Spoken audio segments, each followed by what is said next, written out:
Bonjour à toutes et à tous, bienvenue dans Tour d'Europe, votre émission sur l'actualité du football européen. Vous êtes sur la chaîne YouTube d'Eurosport France, je suis Arthur Merle et voici le programme du jour. On commencera en Espagne par débriefer ce classico remporté dimanche soir par le Real Madrid face au FC Barcelone, victoire 2-1. On va évidemment voir ce qui s'est passé côté Real avec notamment des bons choix de Xabi Alonso et une première victoire marquante dans l'ère du technicien espagnol au Real. Mais on va aussi s'intéresser à la passe difficile que traverse ce Barça qui a décidément bien du mal à retrouver ses couleurs de la saison dernière. On ira ensuite en Première Ligue. Il s'est passé pas mal de choses intéressantes, notamment là aussi dans la course au titre. Arsenal est le grand gagnant du week-end après les défaites de Liverpool et Manchester City. On va s'intéresser à ça, mais aussi à la très belle histoire de Sunderland, le Sunderland des franchises de Régis Lebris, qui s'installe dans le top 4 de Première Ligue. On va nous demander à Philippe Auclair de nous raconter cette jolie histoire. Et puis on terminera avec évidemment la Ligue 1, la Ligue des talents. Pas mal de choses intéressantes dans la course à l'Europe. On fera un focus particulier sur ce Lens-Marseille, victoire lensoise 2-1 et deuxième défaite de la semaine pour l'Olympique de Marseille. Question très simple à Elton, est-ce que cette semaine elle est inquiétante pour l'OM ou est-ce que c'est juste un épiphénomène? Voilà pour le programme. Le rappel, vous le connaissez, Tour d'Europe est à retrouver tous les lundis sur la chaîne YouTube d'Eurosport France. Vous avez aussi le FC Stream Team évidemment le vendredi en ce qui concerne les émissions foot. N'hésitez pas à vous abonner, à envoyer des commentaires, voilà, tout ça est très utile. Vous avez le rappel, vous avez le programme, on peut y aller, c'est parti. Allez, on démarre ce Tour d'Europe en Liga et on rejoint Ana Caro tout de suite à Barcelone. Barcelone où on doit tirer la tête quand même ce lundi matin, Ana, parce qu'il s'est passé quelque chose de pas anecdotique pour les Catalans dimanche après-midi, à savoir une défaite, la première de l'ère Hansi Flick face à l'ennemi juré madrilène, victoire 2-1 du Real. Ana, pour commencer, vu de France, on a été globalement déçus par ce classico. Est-ce que c'est la même chose vu d'Espagne? Qu'est-ce qu'on retient de cette rencontre? Ce qu'on retient, surtout de cette rencontre côté espagnol, c'est, le classement, en fait. C'est Ouais, surtout, l'aspect, purement comptable de se dire que, le Real a 5 points d'avance sur, le Barça. Alors, il y a pas encore d'enflammate sur le fait que la Liga serait déjà jouée parce que, il y a quand même les souvenirs de la saison passée où, ouais. c'était plus ou moins le même scénario et qu'au final, le Barça est repassé devant. Donc il y a pas non plus trop d'excès de ce côté-là. Mais, clairement, c'est, l'aspect comptable qui compte.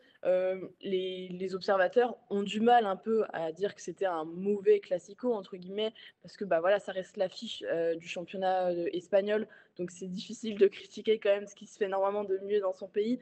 Mais c'est vrai qu'il y a quand même pas mal de déceptions, et surtout côté catalan, parce que si on regarde les médias catalans ce matin, les journaux catalans, c'est bah, beaucoup de déceptions de voir ce Barça inoffensif, de n'avoir quasiment rien proposé et d'avoir été finalement sans solution face à un Real Madrid que côté catalan on estime prenable. Ok, on va revenir un peu plus en détail sur le Barça après, mais on va dire honneur au vainqueur, honneur au Real. Il y a eu cette victoire contre la Juve en Ligue des Champions, mais là, on a l'impression quand même que c'est la première victoire vraiment référence de l'ère Xabi Alonso. Est-ce que c'est une victoire qui vient, voilà, être un premier marqueur, qui vient valider vraiment ce début d'ère Xabi Alonso? Est-ce que c'est comme ça qu'on l'analyse? C'est comme ça qu'on l'analyse et c'est comme ça que lui-même l'analyse parce qu'il l'a Ok. dit en conférence de presse, juste après, en disant que c'est une victoire qui fait du bien, c'est une victoire dont avait besoin un groupe. Il dit, «Ce groupe avait besoin de savoir qu'il était capable de vaincre une grosse équipe» et bah, clairement là, ça a été le cas parce qu'effectivement, c'était pas le meilleur Barça qu'on ait vu ces dernières années, enfin en termes de purement de jeu, hein, j'entends, Mhm. mais voilà, ça reste le Barça. Le Real avait très mal géré en début de saison sa défaite face à l'Atlético, parce que Ouais. autant c'est compliqué souvent pour le Real de gagner contre le Barça, mais globalement contre l'Atlético, ça se passe plus ou moins bien. Là, vraiment, ça avait été une claque qui avait été subie au Wanda. Et c'est vrai que bah, Xabi Alonso, lui, avait vraiment besoin lui-même de références aussi pour appuyer son jeu auprès des joueurs, mais visiblement, il y avait besoin aussi de confiance au sein du vestiaire madrilène, Ok. bah, déjà de confiance vis-à-vis de son entraîneur, mais de confiance peut-être en leur qualité eux-mêmes. Et si on regarde par Mhm. exemple la performance de Vinicius hier, qui était énorme, c'est son meilleur match de la saison. Euh, on se dit peut-être que voilà, il fallait que les choses se décantent, côté, Real Madrid, que les joueurs y croient enfin et c'est vrai que c'est une victoire hyper importante pour Xabi Alonso. C'est le premier entraîneur depuis Zidane à gagner son premier Classico, mais c'est aussi, pour lancer la suite et c'est très bien que ça arrive là, fin octobre parce qu'on sait que tous les gros matchs sont plutôt à venir que, dans le passé. Euh, je fais une petite parenthèse, j'ouvre une petite parenthèse Vinicius parce que tu commençais à en parler. Effectivement, gros match du Brésilien, mais c'est tellement dommage de venir gâcher ça par sa sortie où voilà, il montre très clairement son mécontentement d'être remplacé. Ensuite, il est impliqué dans les échauffourées d'après-match. Classique avec Vinicius, on a envie de dire, mais c'est dommage, ça fait presque oublier sa grosse performance en fait. Alors ça a pas forcément fait en tout cas ici, ça a pas forcément fait oublier sa performance. C'est vrai que c'est des images qui ont été quand même, marquantes en fin de match et c'est pas la Ouais, première fois, hein, que un classico termine comme ça, malheureusement. Après on sait que c'est aussi beaucoup lié à ce qui s'est passé en avant-match, des choses qui ont été un peu montées en épingle parce que si on prend par oui. exemple les propos de Lamine Yamal, ça a été un peu voilà, survendu et c'est clair que cette notion de la surenchère, bah, à force, ça paye, ça reste dans les esprits. C'est pas forcément Vinicius pour le coup qui est allé chercher les embrouilles à la fin du match, donc il faut quand même mettre ça à son crédit. C'est plutôt Dani Carvajal, ce qui est aussi dommage parce qu'il a quand même 33 ans et qu'il est capitaine du Real Madrid, donc bon, il y avait peut-être une meilleure preuve de maturité à faire. Donc non, Vinicius, oui, ce qui fait tâche effectivement, c'est sa sortie très énervée. Peut-être aussi que c'est un problème aussi du côté de Xabi Alonso parce que c'est son meilleur match depuis le début de la saison. C'est vrai que le faire sortir à ce moment-là, alors qu'il n'est pas le Ouais. seul au Real Madrid à commencer à fatiguer un peu, à être en deçà, bah, c'est pas un message très sympa. Après, ça reste un joueur. L'entraîneur décide et c'est à lui de se plier à ces règles-là. Mais c'est vrai que c'est peut-être dommage même des deux côtés finalement cette sortie parce que peut-être que ça aurait pu être mieux géré aussi du côté du staff madrilène. Ouais, tout à fait.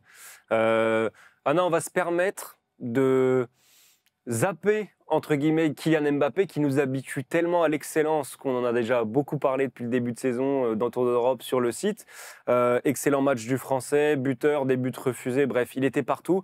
Mais il y a un autre joueur quand même sur lequel on va s'attarder, c'est Jude Bellingham. Là, c'est vraiment un but, une passe D.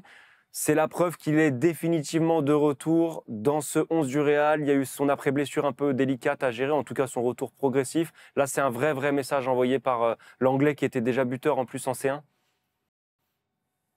Alors c'est un vrai message envoyé par l'anglais, effectivement, mais c'est aussi un très bon message de la part de Xabi Alonso qui, dans la Ouais, composition de départ, avait décidé de le mettre lui dans les meilleures dispositions avec Camavinga et Tchouaméni derrière pour faire tout un peu le sale boulot que lui ne fait plus trop depuis qu'il est arrivé au Real Madrid et qu'il est ouais, beaucoup porté sur l'aspect offensif.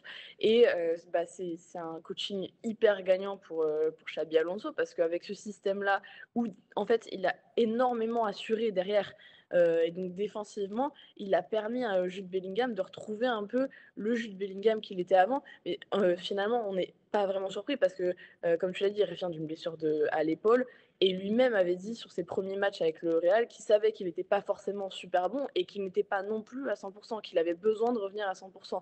Donc c'est une super nouvelle pour le Real Madrid. C'est une super nouvelle aussi pour l'équilibre global du Real Madrid parce qu'on ouais. parle souvent de quel est ce troisième homme devant au Real. Alors, Jude Bellingham n'est toujours pas un attaquant, ça reste un milieu offensif, mais c'est sûr qu'avec une telle performance, bah, ça va conforter Xabi Alonso dans ses choix déjà, et ça va permettre au Real Madrid sans doute de pouvoir viser plus haut, parce que pour l'instant c'était Mbappé et Vinicius, et en plus un Vinicius qui était peut-être un peu en deçà de ce qu'on a pu le connaître. Mhm. Donc on voit que Vinicius redevient le maître à jouer du Real Madrid.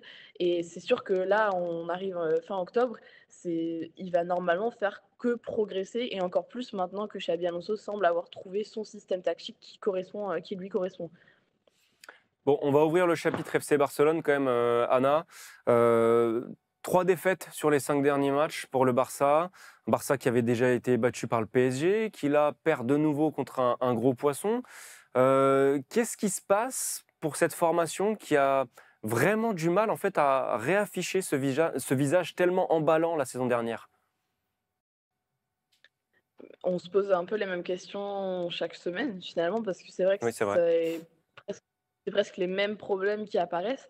On pensait que, Flick avait trouvé une partie des solutions quand, à l'Olympiakos, il aligne un 11 avec, un milieu de terrain supplémentaire et que donc ça permet peut-être de plus libérer, les offensifs devant, même Fermin de jouer en faux neuf, donc du coup de créer parfois ce surnombre dans le milieu de terrain, mais aussi d'être l'attaquant de pointe du Barça. Donc on pensait que bah, sans doute, Hansi Flick allait renouveler ça contre le Real. On va dire qu'il est un peu mort avec ses idées ce week-end. Et c'est dommage parce que, comment, on l'a vu, le milieu de terrain du Barça a rapidement été dominé par celui du Real Madrid. Ouais. Et c'est un peu tout le temps la même chose côté Barça, c'est que quand le milieu de terrain est surpassé, ben, en fait, très vite, le Barça perd le jeu qu'il a l'habitude de mettre en place. Il y a pas mal d'hypothèses quand même sur ce problème du Barça qui commence à persister finalement. C'est l'aspect physique déjà, parce qu'on sentait que par exemple Frenkie de Jong ou Pedri avaient beaucoup de mal à sortir du pressing en 1v1 qu'avait mis Xabi Alonso sur eux. Mmh. Et puis bah, il y a évidemment le problème des blessures, parce que quand on regarde le banc du Barça, même l'attaque du Barça au départ de ce Classico, bah, il manque énormément de monde. Il manque Lewandowski, Rafinha, il manque Joan Garcia aussi dans les buts. Et ça commence un peu à se faire ressentir. Et bah, cet aspect physique, ça reste quand même une grosse interrogation parce que pour l'instant, il n'y a pas forcément enfin, il y a eu une trêve, mais bon, ils sont tous internationaux, donc ils ne se sont pas reposés. Et est-ce qu'il va falloir attendre décembre pour voir tout cet effectif se régénérer? Ça fait beaucoup de points à perdre d'ici là. Alors, Hansi Flick, pour le Classico hier, était en tribune parce qu'il était suspendu tout là-haut. Ouais. Est-ce qu'il a vu les choses différemment depuis ce poste-là que depuis le bord terrain? Est-ce qu'il a vu des choses à améliorer peut-être? Heu, c'est sûr qu'il a beaucoup de choses à remettre en question sur cette équipe.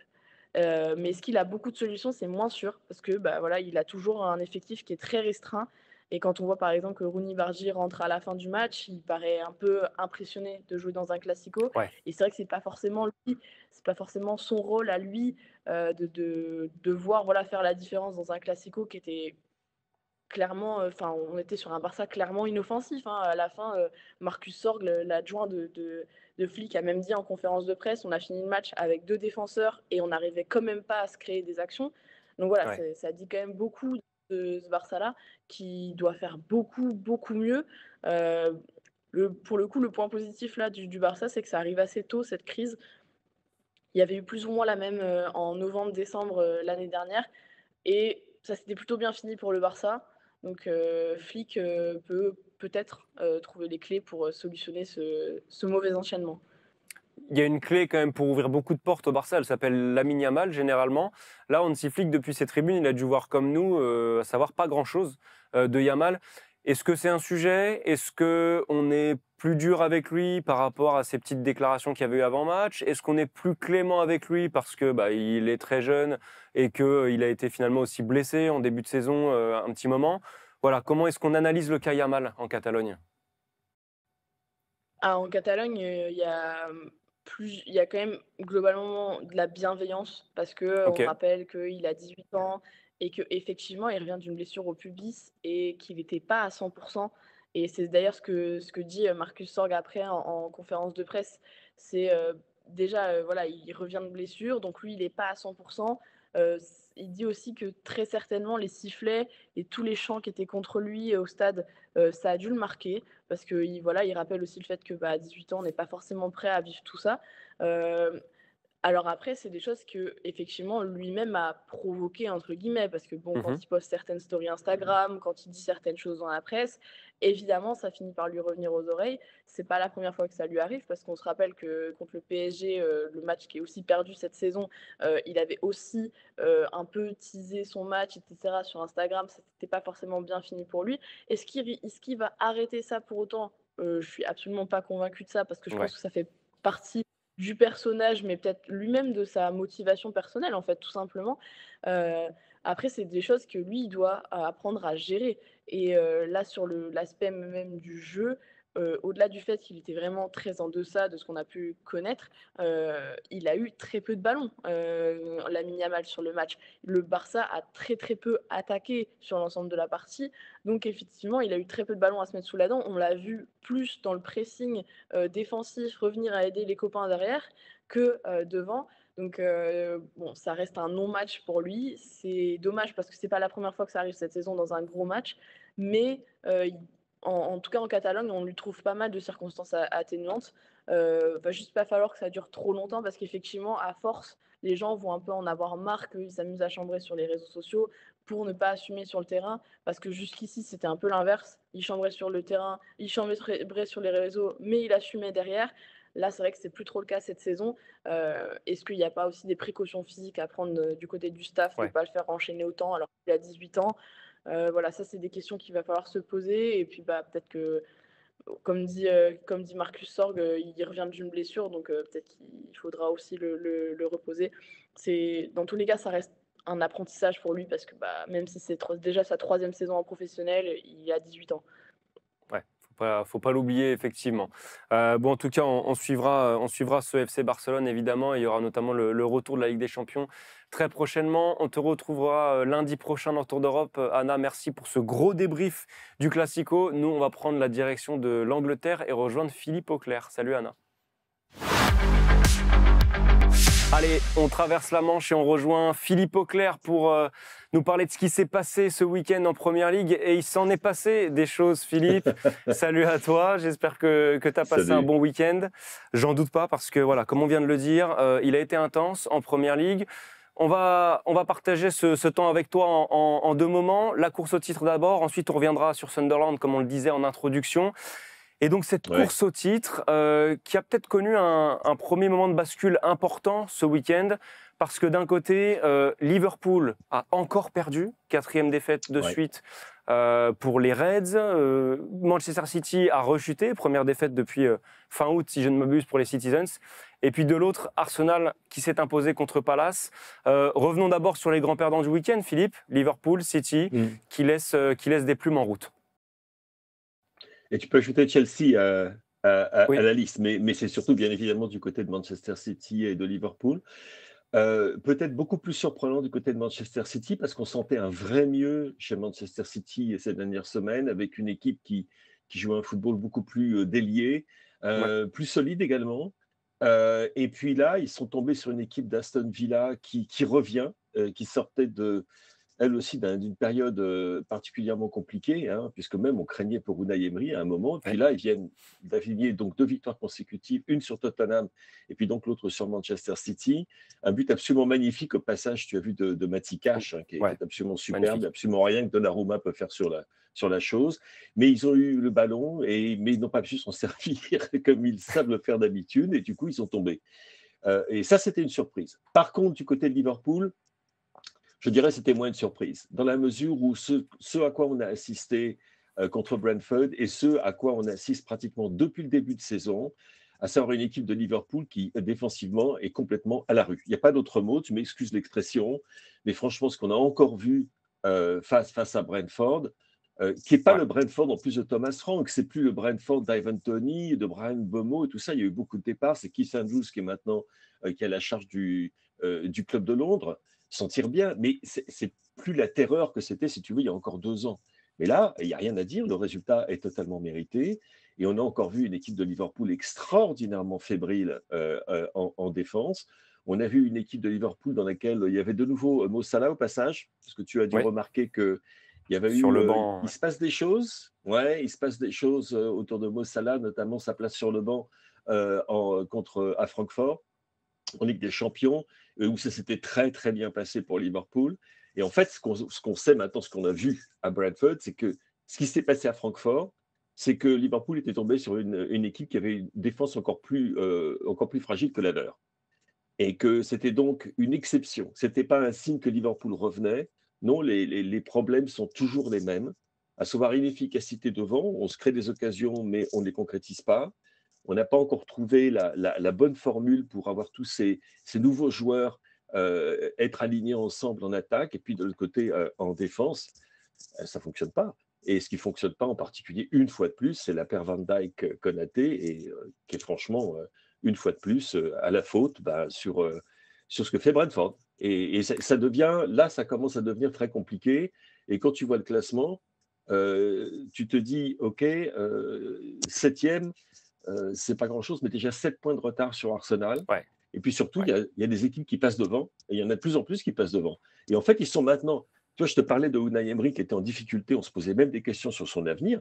Aston Villa est maintenant à égalité de points avec Liverpool. Ouais, ça paraît dingue. C'est quand même Ça paraît extraordinaire. dingue. Ça paraît dingue. Ça paraît dingue par rapport au début de saison.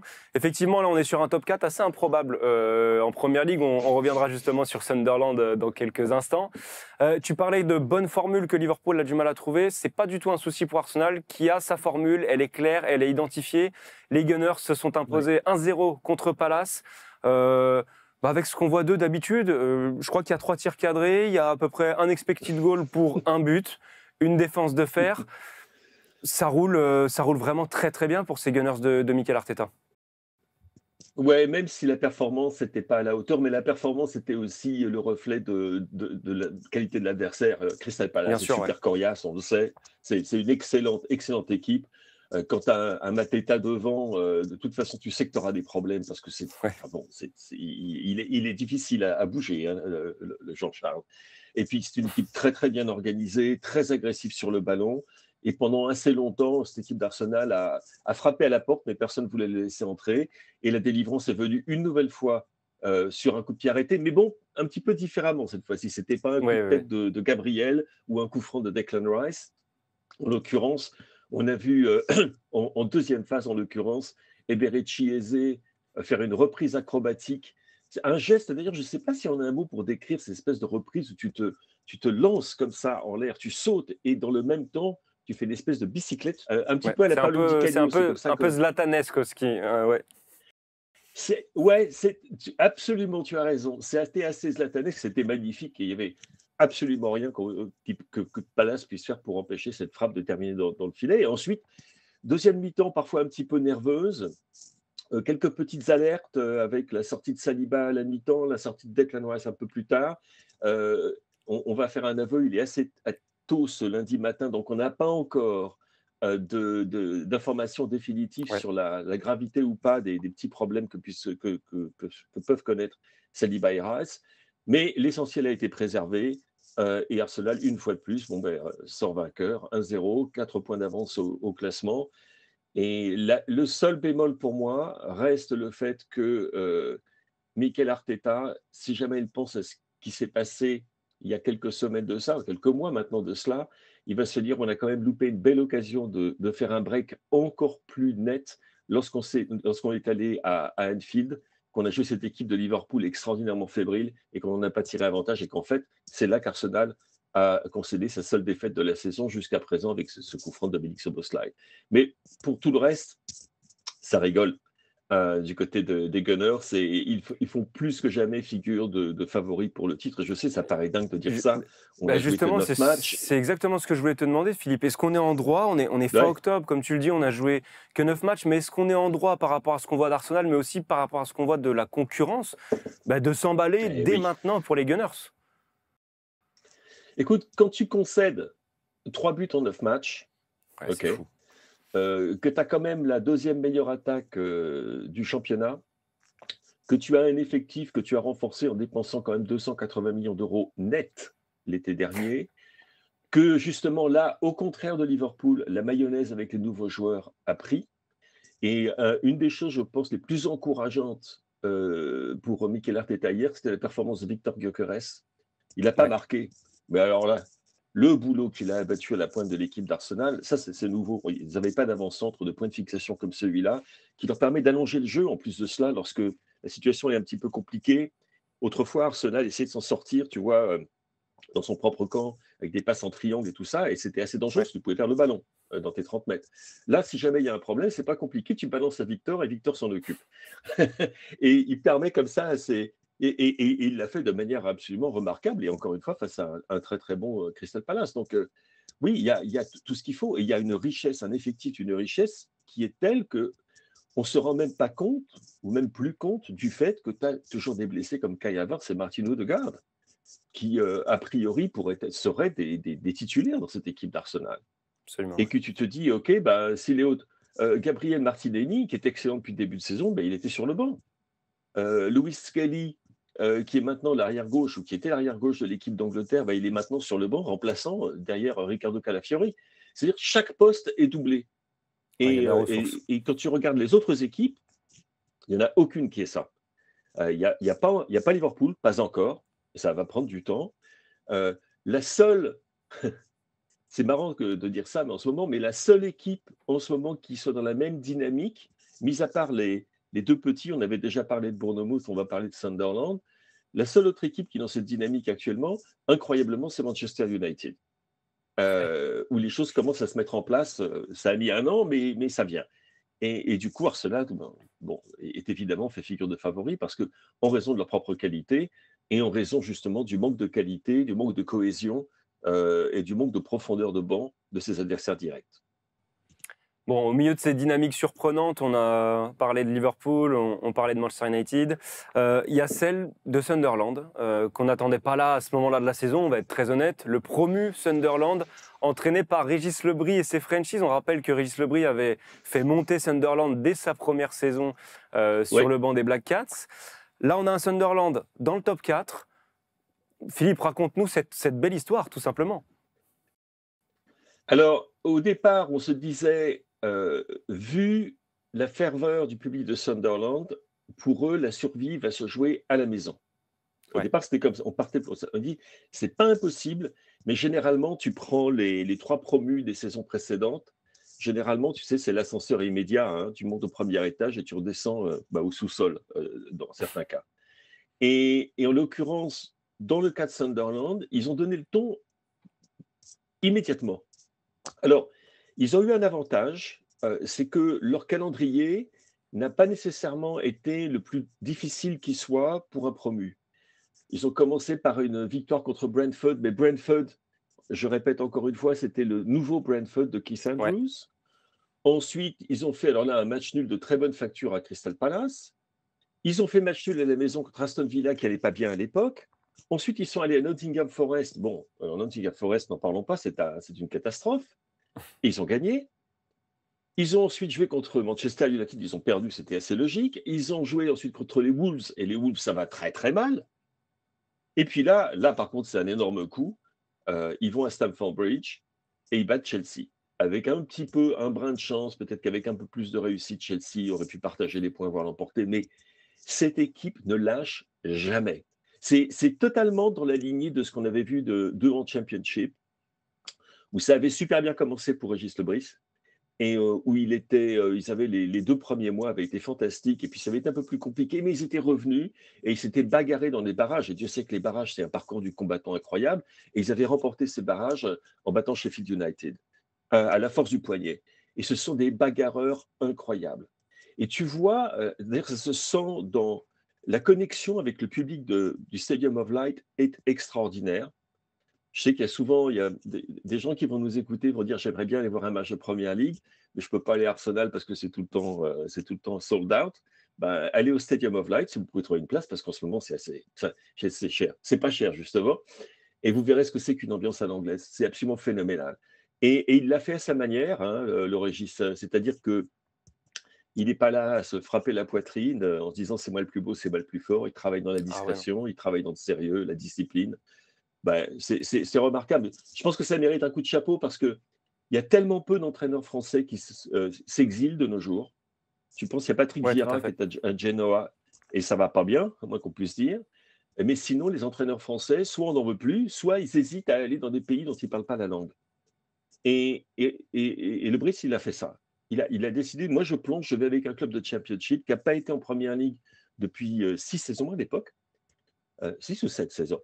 Mais on va faire quelque chose ensemble. Et il les fait monter, et non seulement quand ils montent, et ils sont là pour rester 17 points après 9 matchs, c'est complètement inespéré pour un promu. Alors attends, c'est pas joué, hein, parce que je regardais le calendrier des Black Cats au mois de novembre et de décembre. Ouh là là là là. Ouais, c'est corsé. C'est corsé. Il y a Arsenal qui le 8 novembre, ensuite il y a la trêve internationale. Ils vont à Fulham, ils jouent contre Bournemouth, qui va très très bien. ils vont à Liverpool, ils vont à Manchester City, ils reçoivent Newcastle et ils vont à Brighton. Alors là, par Bon, contre, ça va être le test. On va voir. Mais l'important, c'est qu'ils se sont mis les points dans les poches avant d'engager cette série de matchs extrêmement compliqués. Et puis, on est aussi obligé, je pense, d'ajouter au nom de Lebris qu'il n'est pas le seul Français à Sunderland, qu'il y en a quelques-uns ouais, qui font un sacré parcours. Il y a Nordi Boukielé, le copain de Kylian Mbappé, bien évidemment, qui est là avec ses touches, ces espèces de fusées là, qui lance depuis la ligne de touche de 40 mètres. Il y a Enzo Lefebvre ouais, qui fait du bon travail. Et puis celui qui explose complètement, c'est Wilson Isidore, hein, tout à et fait. qui n'est pas un nom très connu, j'imagine, en France, parce que sa carrière, il l'a faite très loin de chez nous. Mais il est sur un nuage en ce moment. Et 4 buts déjà pour lui.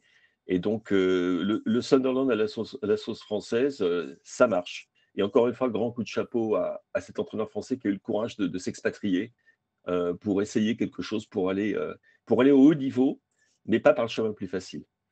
Ouais, très belle histoire que cette histoire de Régis Aubry qui effectivement, comme tu le disais, n'est pas le genre d'entraîneur qui se met en avant, mais qui est en train de se faire connaître du côté de Sunderland. On va continuer à suivre leur parcours, évidemment, aux Black Cats. Merci beaucoup, Philippe, pour ton analyse détaillée. On te retrouve lundi prochain dans Tour d'Europe. Et nous, on va rejoindre Avec Elton du plaisir. côté de la Ligue 1. Allez, on termine ce Tour d'Europe en Ligue 1 et on rejoint notre spécialiste du football tricolore, Elton Mokolo. Salut Elton, est-ce que tu as apprécié ton week-end de Ligue 1? Salut Arthur, oui évidemment ça a été un week-end de Ligue 1 qui a été très intéressant parce qu'on était quand même sur un week-end de Ligue 1 où il y avait le match pour la première place dans un premier temps. Enfin, il y avait le PSG samedi qui jouait contre Brest, ensuite on a eu Lens-Marseille et enfin on a eu Lyon-Strasbourg. Donc on a eu un week-end qui a été quand même très intéressant sur le haut du tableau et même sur le bas de tableau il y a quand même eu des performances Ouais, notables. ouais. On commence peut-être par la fin, justement, tu en parlais, ce Lyon-Strasbourg. Gros coup complètement inattendu, si on est honnête, de l'OL contre Strasbourg, Elton. 2-1, la victoire des Gones. Gros coup, oui et non. Oui, parce qu'on aurait pu se dire que Lyon, après avoir été mené au score, ça allait être un match beaucoup plus compliqué. Et non, parce qu'on connaît les vertus mentales de cette équipe et les vertus footballistiques de l'Olympique Lyonnais cette saison qui avait déjà battu l'Olympique de Marseille. Il se trouve que Strasbourg, dans les gros matchs, est une équipe qui peut être friable, qui peut être prenable, notamment dans les dernières minutes. Et Lyon a optimisé. Comme d'habitude, Lyon a optimisé le contenu en profitant de circonstances favorables, avec notamment ce carton rouge pour Doucouré. Alors oui, à un moment donné, cette supériorité numérique, elle ne s'est pas forcément manifestée. Après, il a fallu un but extraordinaire de Moreira pour justement que Lyon l'emporte. C'est une victoire qui va faire énormément de bien parce que là, Lyon était davantage attendu après les deux défaites. Dans un premier temps contre Toulouse, dans un second temps contre Nice. Là, c'est quand même une belle semaine entre la victoire contre Bâle et hier soir. Dans la course à l'Europe, il s'est passé d'autres choses, et évidemment. Il y a Lille qui s'est très largement imposé, Monaco qui a gagné aussi. Il y a un autre match qui a retenu notre attention, c'est cette nouvelle défaite, en tout cas cette nouvelle contre-performance du Stade Rennais, qui était sur 4 matchs nuls consécutifs et qui s'incline à domicile contre Nice. Est-ce que ça va être le revers de trop pour Habib Beye, selon toi, Elton? Ah, pour moi, ça me paraît très compliqué parce que oui, Rennes ne manque pas de volonté. Oui, Rennes aurait pu à la fin revenir à deux partout, mais Rennes perd. C'est-à-dire, on parle d'une équipe qui fait du surplace. Et par rapport à tout ce qui a pu être annoncé cet été en termes d'investissement, notamment en Ouais. mercato qui était bien ciblé, les promesses que pouvait engendrer Habib Beye, force est de constater que pour l'instant, les résultats ne sont pas là, les résultats ne sont pas forcément satisfaisants, avec un calendrier qui, au départ, bon alors, ils ont affronté l'Olympique de Marseille lors de la première journée, mais derrière, c'est un calendrier qui est relativement modeste. Et là, le plus dur est à venir parce que là, Rennes va affronter davantage d'équipes du haut de tableau. Et je pense que ça peut être une défaite qui va être très compliquée pour Habib Beye parce qu'aujourd'hui, c'est un entraîneur qui est beaucoup plus proche de la sortie que de se maintenir. Alors oui, lui, il explique que voilà, la pression, elle est inhérente à son métier, mais toujours est-il qu'à partir du moment où tu n'as pas de résultats concrets, tu n'as pas de résultats positifs, et ben forcément, il est sous pression. Et moi, j'ai dans l'idée que là, ça va être très compliqué pour Habib Beye. Alors peut-être qu'il peut y avoir un espoir pour Habib Beye, c'est qu'on est sur une semaine à 3 matchs. Auquel cas, Oui. une décision hâtive à 48 heures d'un match, ça peut être très compliqué pour le Bord rennais. Mais toujours est-il que moi, ça me paraît très compliqué que sur le moyen terme, ils sont encore l'entraîneur du Stade rennais. Bon, on va parler du nouveau dauphin du Paris Saint-Germain dans un instant, mais on va quand même pas faire un lundi sans parler de ce PSG qui restait sur une victoire extraordinaire en Ligue des Champions, en tout cas très large, mais qui patinait un peu plus en Ligue 1 ces derniers temps. Qu'est-ce que tu as pensé de cette victoire à Brest, 3-0? La conclusion, c'est quoi? C'est que les meilleurs attaquants du PSG cette saison sont les défenseurs? Ça reste de grands joueurs, mais moi, ce que je vais mettre en avant, c'est davantage la dimension collective de cette équipe, la performance collective qui a été sérieuse, qui a été appliquée et qui a été convaincante. C'est la chose la plus importante parce que quand bien même on avait un PSG qui avait 5 absents titulaires, enfin 5 titulaires qui n'étaient pas forcément alignés en début de rencontre, comme Ousmane Dembélé qui était sur le banc, comme Nuno Mendes qui est même pas rentré, comme Joao Neves et Fabien Ruiz qui n'étaient pas convoqués. On avait un PSG qui a été plutôt convaincant, qui a été plutôt sérieux. Et il y a même un élément qui est très important, et Luis Enrique l'a relevé, le PSG a bien défendu, parce qu'on parlait d'une équipe qui, sur le mois dernier, n'avait pas forcément de clean sheet, avait aucun clean sheet. Le dernier clean sheet de mémoire, c'était contre l'Atalanta. Donc même ça, ça a été coché du côté du PSG. Ça te permet de redevenir leader. On a le sentiment que le PSG voilà, monte en puissance. Mais toujours est-il que c'est bien d'avoir un PSG de gala en Ligue des Champions, oui, mais un PSG qui, sur le quotidien de la Ligue 1, redevient cette équipe compétitive et cette équipe intraitable. 3-0 à la clé. Bon, ce PSG voilà, est leader de Ligue 1 et qui a un nouveau dauphin, le RC Lens. Lens dont on parlait peut-être un peu moins, qu'on voyait peut-être un peu moins venir, mais le bilan des dernières semaines, il est quand même assez excellent. 6 victoires sur les 8 derniers matchs. Les Lensois n'ont perdu que contre le PSG, justement, depuis septembre. La mayonnaise, elle est en train de très bien prendre avec Pierre Sage après cette victoire très importante contre l'OM samedi soir de Buzyn. Écoute, moi, Arthur, moi, j'aime bien dire on joue comme on s'entraîne comme on est dirigé. Et on est Ouais. obligé de mettre en avant l'intelligence sportive lors du mercato de l'été dernier, qui a abouti à une équipe qui est franchement convaincante parce que les recrues ont eu un impact fondamental. Que ce soit Florian Thauvin, bien évidemment, qui a été mis en avant à travers son retour en équipe de France, Richard Daibus, Baïdou qui a fait un super match. On pourrait mettre aussi Sangaré au milieu de terrain et mettre en avant aussi l'équipe, enfin l'ossature qui est là depuis 2022 et même bien avant. Et donc tout ça aboutit à ce que Lens ait une équipe qui est compétitive. Et j'ai oublié un élément qui est très important, Pierre Sage qui grandit à travers ce projet lensois, qui t'apporte un peu plus de calme, de la sérénité. On a vu Lens qui était mené face à l'Olympique de Marseille, qui aurait pu justement s'affoler. Il n'en a rien été. Derrière, il y a eu ce penalty converti par Hudson-Edouard. Il y a un peu de réussite sur le second but lensois avec le CSC de Pavard. Et toujours est-il que Lens, pour moi, c'est un classement qui est mérité parce que sur le début de saison, on a le sentiment d'avoir une équipe qui monte en puissance, une équipe qui a trouvé son style, à savoir une équipe qui est efficace défensivement, offensivement, qui optimise à travers Florian Thauvin, à travers Hudson-Edouard. Et tout ça fait que Lens aujourd'hui est un candidat à l'Europe. Est un candidat à l'Europe parce que sur les dernières saisons, on sait que le standard de cette équipe, c'est top 8 au minimum. Et là, on peut se dire que dans une Ligue 1 où tout est ouvert, Lens peut aller chercher une place européenne, à commencer par la Ligue Europa, voire plus. Plus, c'est ce que vise notamment l'Olympique de Marseille. On va faire un petit focus quand même sur les hommes de Roberto De Zerbi qui sortent d'une semaine assez compliquée. Défaite en Ligue des Champions sur la pelouse du Sporting Lisbonne. Défaite ensuite donc contre Lens. On avait l'impression de peut-être jamais avoir vu l'OM de Zerbi aussi fort il y a encore 10-15 jours. Est-ce que cette semaine, elle est de nature à inquiéter ou est-ce qu'on est plutôt sur un épiphénomène selon toi? Ça va être l'objectif du côté de l'Olympique de Marseille de montrer que cette semaine, c'est un épiphénomène. Pour moi, c'est Ouais. la principale marge de progression du côté de l'Olympique de Marseille, être moins sensible à la défaite. Et là, pour le coup, on a vu un Olympique de Marseille qui, à chaque fois sur les premières périodes, a été pour moi la meilleure équipe. Mhm. Mais malheureusement, le football, c'est pas seulement 45 minutes. Et on a vu que sur des détails, les matchs peuvent basculer, que ce soit à Lisbonne avec ce carton rouge d'Emerson et samedi avec, dans un premier temps, le pénalty concédé par Benjamin Pavard, dans un second temps, le CSC concédé par Benjamin Pavard. Et derrière, on a vu l'Olympique de Marseille, parce que l'Olympique de Marseille est mené à la 52e minute. On n'a pas vu un Olympique de Marseille qui, pendant une quarantaine de minutes, a été en capacité d'aller chercher, d'aller arracher au moins un match nul. Donc, c'est une défaite qui doit justement être bien encaissée pour l'Olympique de Marseille pour revenir de la meilleure des manières et se dire que l'objectif, c'est toujours, dans un premier temps, de se battre pour la Ligue des Champions et dans un second temps, mettre la pression sur le PSG parce que dans l'absolu, il y a seulement 2 points d'écart avec le PSG. Ça doit servir de moteur sur les prochaines échéances, pardon, que ce soit pour la Ligue 1, mais aussi pour la Ligue des Champions avec un match très très important contre l'Atalanta. Donc c'est un coup d'arrêt momentané pour l'Olympique de Marseille, mais on a hâte de voir ce qu'ils vont donner contre Angers pour se relancer et montrer que c'était qu'un épiphénomène. Tu nous parlais des premières mi-temps intéressantes de l'OM la semaine dernière. Est-ce qu'au global, tu es d'accord sur l'analyse de Roberto De Zerbi qui, en fait, sort de ces 2 victoires en disant que son équipe était largement meilleure que l'autre?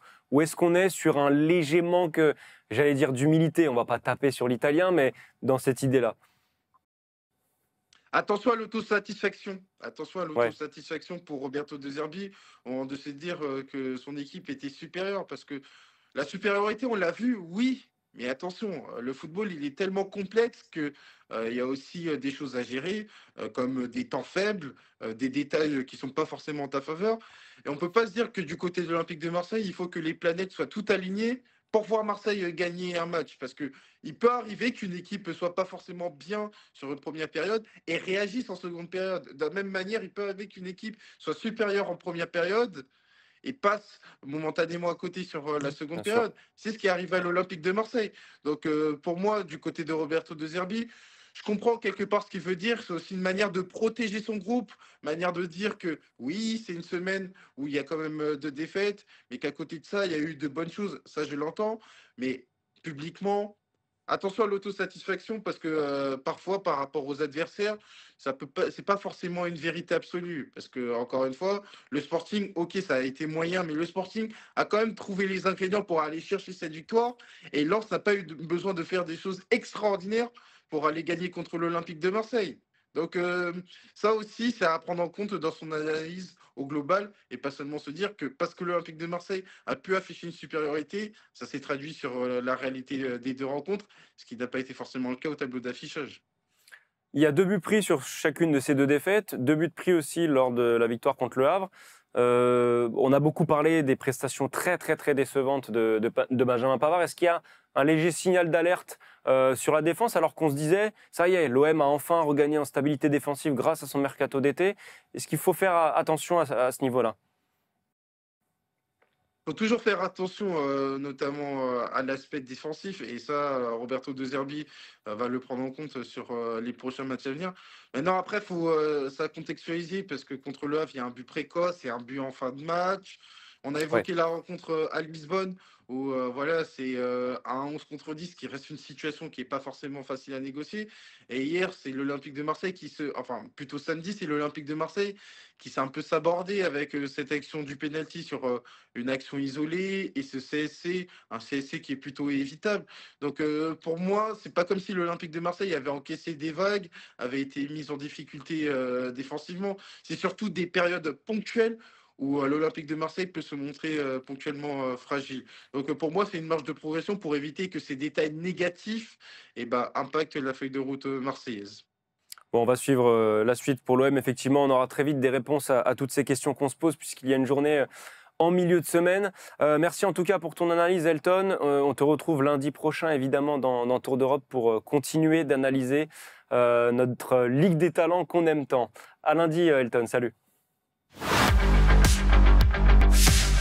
Voilà, Tour d'Europe, c'est terminé pour ce lundi. Merci d'être fidèle au poste. On se retrouve lundi prochain pour une nouvelle émission. En attendant, n'hésitez pas à liker, à partager, à vous abonner surtout à la chaîne YouTube d'Eurosport France où vous pouvez retrouver toutes nos émissions et notamment nos émissions foot. Vous aurez évidemment droit au FC Stream Team vendredi. Et pour Tour d'Europe, on se retrouve donc lundi prochain. Très belle semaine à tous.